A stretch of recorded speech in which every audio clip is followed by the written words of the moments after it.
Aisyah berkata, ya, pada saat Abu Bakar radhiyallahu anhu ya, mau meninggal, beliau sempat sakit selama 15 hari dan tidak menghadiri sholat serta meminta agar Umar menggantikannya. Serta yang paling sering mendampingi Abu Bakar adalah Uthman bin Affan. Lalu disebutkan juga bahwasanya Abu Bakar pada saat akan meninggal beliau berkata kepada Aisyah di dalam hadis yang sahih, "Wahai Aisyah, sesungguhnya engkau adalah orang yang paling aku cintai dari keluargaku. Sebelum ini aku telah memberimu sebuah kebun, dan aku ragu, dalam hatiku masih ada ganjalan. Kayaknya ini nggak bisa aku berikan kepada kamu sendiri. Maka aku wasiatkan kepadamu agar engkau kembalikan kepada ahli waris. Kalau aku meninggal, bagi rata." Kata Aisyah, "Baiklah, aku akan jalankan wahai ayahku." Lalu Abu Bakar berkata juga dalam riwayat yang lain, pada saat ya, dia akan meninggal, dia mengatakan, "Sejak kami memegang urusan kaum muslimin, kami tidak pernah makan 1 dinar atau 1 dirham pun milik mereka. Tidak pernah ambil dari muslimin 1 dinar dan 1 dinar, tidak pernah. Tetapi kami telah makan makanan mereka yang telah dibuang kulitnya dalam perut kami." Maksudnya yang mereka hidangkan buat kami, ya udah. Tapi kalau khusus mendapatkan bayaran muslimin bayar, nggak pernah sekali 1 dirham ataupun 1 dinar yang diambil. Kami memakai pakaian kasar mereka di tubuh kami. Kami tidak mempunyai sedikit maupun banyak dari harta fai, rampasan perang kaum muslimin, kecuali hamba sahaya Habasyah dan seekor unta penyiram serta sepotong kain saja. Jadi Abu Bakar cuma mengambil dari harta rampasan perang pun. Jadi beliau hidup dari harta kerjanya sendiri ya, kebun-kebun kurmanya sendiri. Itu beliau tidak miliki kecuali seorang hamba sahaya. Itu pun hamba sahaya setelah beliau meninggal beliau wasiatkan kembalikan kepada khalifah setelahku Umar bin Khattab. Juga seekor unta dipakai menyiram ya, ditaruh di atas punggungnya, itu 2 gentong besar untuk menyiram pohon-pohon kurma. Juga diberikan kepada Umar setelahku, dan bebaskanlah aku darinya, serta ini sepotong kain yang sempat aku diberikan pada saat aku jadi khalifah, kembalikan, aku tidak ingin sama sekali. Maka pada saat Umar dengar, Umar pun menangis sambil berkata, "Sungguh Abu Bakar telah membuat orang yang datang setelahnya lelah, tidak bisa mengikutinya, dan Abu Bakar ingin melepaskan dirinya dari masalah-masalah yang memberatkannya pada hari kiamat." Akhirnya pada saat dia meninggal, ikhwas sekalian radhiyallahu anhu, kita dengarkan bagaimana statement yang mulia disampaikan oleh Ali. Mohon maaf ini agak panjang, saya bacain sedikit, mungkin sekitar selembar setengah ya. Tapi ini riwayat yang luar biasa, dan ini sekaligus meluruskan pemahaman orang-orang Syiah yang banyak menganggap bahwasanya Ali membenci Abu Bakar atau sebaliknya. Kita bisa lihat bagaimana Ali menamakan anaknya yang meninggal, yang banyak terbunuh di Karbala pun bernama Abu Bakar dan Umar. Ya, bagaimana bernama Abu Bakar dan Umar, dan juga Hasan dan Husain memberikan nama anak-anak mereka dengan Abu Bakar dan Umar. Di sini dulu saya penulis kalimat abadi dari Ali pasca Abu Bakar wafat radhiyallahu anhu. Abu Bakar wafat umur 63 tahun ya, dan itu tepatnya pada malam hari Senin ya. Hari Senin belum meninggal, malam Selasa 22 Jumadil Akhir tahun 13 Hijriah ya. Aisyah sempat berkata pada saat akan meninggal dunia Abu Bakar sempat berkata, "Malam apa Rasulullah SAW meninggal?" Aisyah berkata, "Hari Senin malam Selasa." Maka kata Abu Bakar, "Aku berharap meninggal malam ini agar aku bisa meninggal bersama dengan hari meninggalnya Nabi SAW." Maka Abu Bakar pun meninggal pada saat itu, dan sebelum meninggal dia juga sempat mengatakan, "Dengan apa kalian membungkus dan mengkafani Nabi SAW?" Maka kata Aisyah, 3 helai kain suhulia dari Yaman, jadi kain putih dari negeri Yaman. Maka kata Abu Bakar, "Aku memiliki baju gamis ini," ada baju panjang beliau.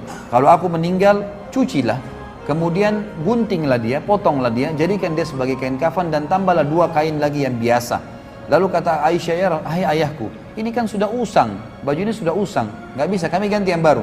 Kata Abu Bakar, ya, "Orang hidup lebih pantas mendapatkan yang baru. Ini hanya untuk menunggu di alam kubur, nggak perlu yang baru." Jadi pakai baju yang tua. Ya, pada saat beliau dikafani radhiyallahu anhu. Beliau meninggal umur 63 tahun ya, sebagaimana meninggalnya Nabi sallallahu alaihi wasallam, dan beliau meninggalkan istri dan anak-anak semuanya dalam keadaan beriman kepada Allah, termasuk kedua orang tuanya. Dan beliau pada saat meninggal dimandikan oleh Asma binti Umais, istri beliau yang terakhir ya radhiyallahu anhum ajma'in. Dan ini juga diambil hukum bahwasanya bolehnya laki-laki dimandikan jenazahnya oleh istrinya, dan sebaliknya istri memandikan suaminya. Dan juga dalam hadis Bukhari dikatakan, kata Nabi SAW pada saat menjelang meninggal, "Wahai Aisyah, aku pusing kepalaku, sakit." Aisyah mengatakan, "Ya Rasulullah, aku juga sakit kepala." Kata Nabi SAW, "Tidak usah khawatir wahai Aisyah, kalau kau meninggal sebelum saya akan kafani kamu, saya akan mandikan kamu, dan saya akan kafani kamu. Kalau aku meninggal lebih dulu, kaulah yang memandikan dan mengkafani aku." Sebagaimana disebutkan dalam hadis Bukhari. Kalimat Ali yang mulia adalah dari Usaid bin Safwan, ia berkata, ketika Abu Bakar wafat, jasadnya ditutup dengan kain. Madinah berguncang dengan isak tangis mirip pada saat wafatnya Nabi SAW. Dia berkata, Ali bin Abi Thalib pun datang, lalu berdiri di atas ya, tempat diletakkannya jenazah Abu Bakar, di mana Abu Bakar wafat. Dia berkata, semoga Allah merahmatimu wahai Abu Bakar, engkau adalah orang yang paling dekat dengan Rasulullah SAW. Ini perkataan Ali radhiyallahu anhu, teman akrab beliau, tempat beliau berkeluh kesah, orang kepercayaan beliau, pemegang rahasia beliau, dan penasehat beliau.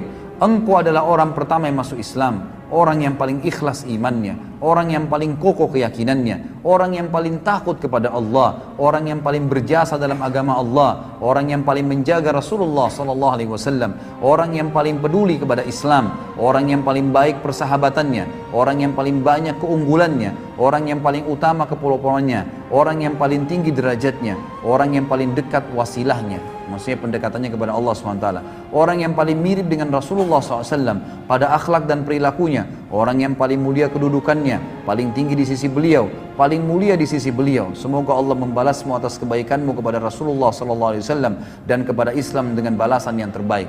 Perlu kita tahu ikhwah, pada saat jenazah Abu Bakar diletakkan ini, orang-orang pada kumpul semua nih, dengan Ali lagi berbicara, ini berbicara di depan jenazahnya Abu Bakar, dan orang semua dengar, jadi orang semua terdiam mengikutinya. Engkau membenarkan Rasulullah SAW pada saat orang-orang mendustakan beliau. Di sisi beliau engkau ibarat penglihatan dan pendengaran. Allah Ta'ala menamakanmu dalam kitabnya As-Siddiq, sebagaimana Allah berfirman dalam surah Az-Zumar ayat 33. Jadi dari riwayat ini ulama mengambil pendapat bahwasanya memang istilah Siddiq itu datangnya dari Allah Subhanahu wa taala kepada beliau. Sebagaimana firman Allah ini, a'udzubillahi minasyaitonir wallazi jaa'a bis-sidqi wa saddaqa bihi, dan orang-orang yang membawa kebenaran dan membenarkannya. Ayat ini turun kepada Abu Bakar. Engkau memberikan hartamu kepada beliau sallallahu alaihi wasallam pada saat orang-orang menahannya. Engkau menyertai beliau dalam bahaya pada saat mereka memilih untuk duduk. Engkau adalah sahabat beliau yang paling mulia dalam kondisi sulit. Engkau adalah satu dari dua orang ketika keduanya dalam gua. Engkau adalah orang yang menerima ketenangan, kawan beliau dalam hijrah, khalifah beliau dalam agama Allah dan umatnya, khalifah terbaik ketika mereka murtad. Maka engkau menunaikan tugas yang tidak dilakukan oleh khalifah seseorang nabi pun. Engkau berdiri tegar ketika orang-orang melempeng, engkau maju ke depan ketika mereka diam, engkau kuat ketika mereka lemah, dan engkau berpijak di jalan Rasulullah SAW ketika mereka menjauh. Engkau seperti yang disabdakan oleh Nabi Muhammad SAW, lemah badanmu namun kuat dalam agama Allah Ta'ala, bertawadhu dalam dirimu namun agung di sisi Allah, mulia di mata manusia dan besar di sisi mereka. Tidak seorang pun memiliki celah untuk mencelahmu, tidak seorang pun memiliki peluang untuk merendahkanmu, tidak seorang makhluk pun memiliki keistimewaan di sisimu. Orang yang lemah lagi rendah ya, di sisimu adalah orang yang kuat lagi mulia, dan sehingga engkau mengembalikan haknya. Dan orang yang dekat dan orang yang jauh serta orang yang kuat di sisimu, orang yang kuat adalah lemah di sisimu sampai engkau mengambil hal-hal yang benar darinya. Orang yang paling dekat kepadamu adalah orang yang paling taat dan takwa kepada Allah. Urusanmu adalah kebenaran, hidupmu dipenuhi dengan kejujuran dan kelembutan, ucapanmu bijak dan mengarah, perintahmu lembut lagi tegas, pendapatmu adalah ilmu dan tekad yang kuat. Agama menjadi lurus denganmu, iman menjadi kuat, dan perintah Allah terangkat denganmu. Demi Allah, engkau melangkah jauh mendahului kami. Engkau telah membuat lelah orang-orang setelahmu dengan sangat. Engkau beruntung meraih kebaikan dengan nyata. Inna lillahi wa inna ilaihi raji'un.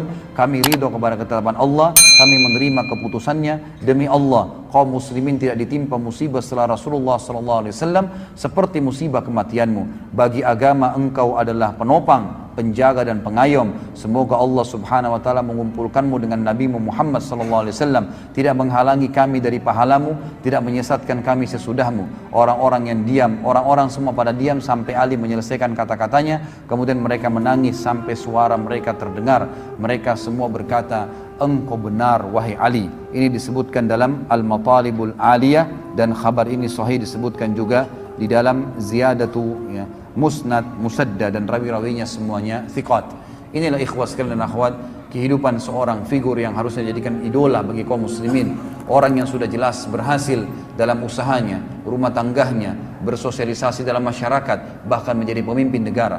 Dan dia adalah orang-orang yang betul-betul kokoh ya dalam berpegang pada agama ini karena satu masalah, sidq.